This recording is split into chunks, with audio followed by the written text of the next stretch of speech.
दिनांक 12/6/2026 को कांटी थाना अंतर्गत आम्रपाली ज्वेलर्स में एक लूट की घटना घटी थी और उस उक्त घटना में पुलिस के द्वारा त्वरित कार्रवाई करते हुए उस समय कांड का उद्भेदन किया गया था और अज्ञात अपराधकर्मी को चिन्हित करते हुए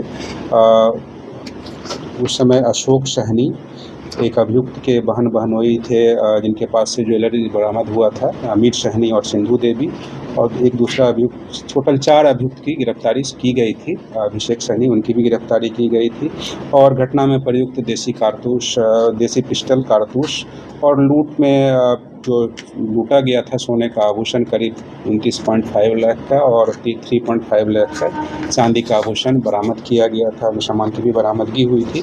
इसी कड़ी में अनुसंधान में जो प्रगति हुई है उसमें एक वांछित अभियुक्त, इसमें कुछ वांछित अभियुक्त थे जिनकी गिरफ्तारी सुनिश्चित की जानी थी और ज्वेलरी भी कुछ जो लूटे गए थे उनकी भी बरामदगी की जानी थी।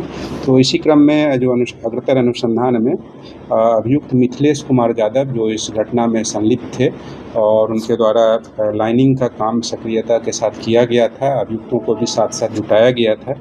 तो ये छपरा आस पारू के रहने वाले हैं, इनकी गिरफ्तारी सुनिश्चित की गई है।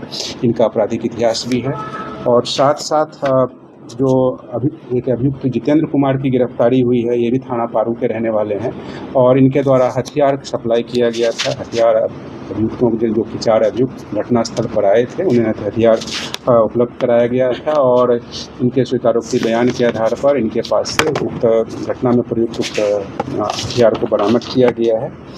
साथ साथ जितेंद्र कुमार के साथ साथ इसमें एक लाइनर की भूमिका निभा रहे थे अजीत कुमार उर्फ भोला सिंह, जो लालगंज वैशाली के रहने वाले हैं। ये मिथिलेश के साथ ये भी लाइनर का काम कर रहे थे।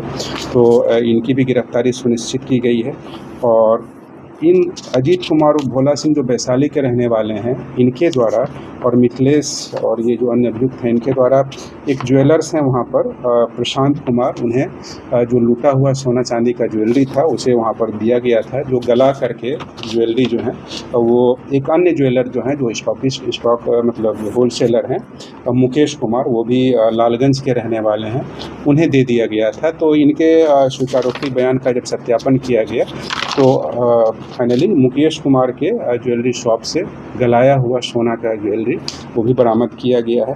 तो टोटल करीब 33.53 ग्राम जो कि लगभग 5 लाख रुपए का जो है सोने का ज्वेलरी या गलाया हुआ सोना वो बरामद किया गया है, जो कि घटना में लूटा गया था इन लोगों के द्वारा। साथ ही चांदी भी करीब 50,000 रुपये का चांदी का ज्वेलरी भी बरामद हुआ है।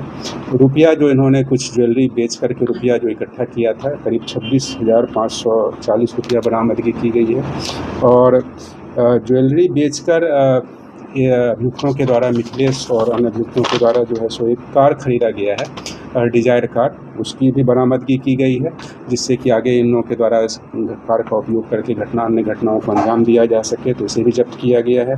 साथ ही घटना में प्रयुक्त एक देसी पिस्तौल भी जब्त हुआ है और अन्य सामान जिंदा 6 गोली भी जब्त किया गया है।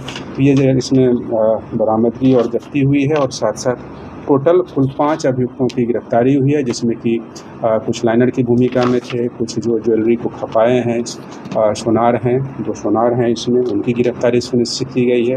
अभी कुछ अभियुक्त अभी और भी बचे हुए हैं, कुछ ज्वेलरी की बरामदगी होनी है, जिसके लिए सक्रियता से काम किया जा रहा है और शीघ्र ही उनकी गिरफ्तारी सुनिश्चित होगी और लूटे हुए अब जो शेष जेवर बचे हुए हैं उनकी भी बरामदगी का हर संभव प्रयास किया जाए। जितनी गिरफ्तारियाँ अब तक हुई है, क्या इसमें कोई मास्टरमाइंड है जो इस पूरे क्राइम को ये क्योंकि इस संदर्भ में सीनियर एसपी सर के द्वारा पहले भी पीसी किया गया था और उसमें आप सबों को अवगत कराया गया था कि इसमें घटनास्थल से ही अशोक सहनी गिरफ्तार किए गए थे और अशोक सहनी के साथ साथ इसमें जो सक्रिय भूमिका में थे अभिषेक, उनकी भी गिरफ्तारी की गई थी। और ये मिथिलेश है जिसका क्रिमिनल हिस्ट्री है, पहले से भी लूट के कांड में ये रहे हैं, इनका क्रिमिनल हिस्ट्री है। साथ में जो अजीत कुमार है वैशाली लालगंज का, इनका भी क्रिमिनल हिस्ट्री पाया गया है।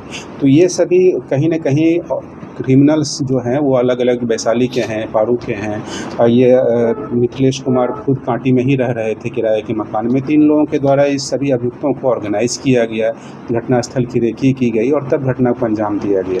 तो ये निश्चित रूप से सभी लोगों के संगठित होकर के अपराध करने से ये घटना घटी है। वो आर्म्स सप्लायर जो पकड़े गए हैं, क्या वो आर्म्स के सप्लायर हैं या फिर ये आर्म्स उन्होंने अपना अपराध स्वीकारोक्ति बयान में बताया है कि इनके द्वारा ही हथियार जो है सो उपलब्ध कराया गया था। वो हथियार की बरामदगी भी की गई है।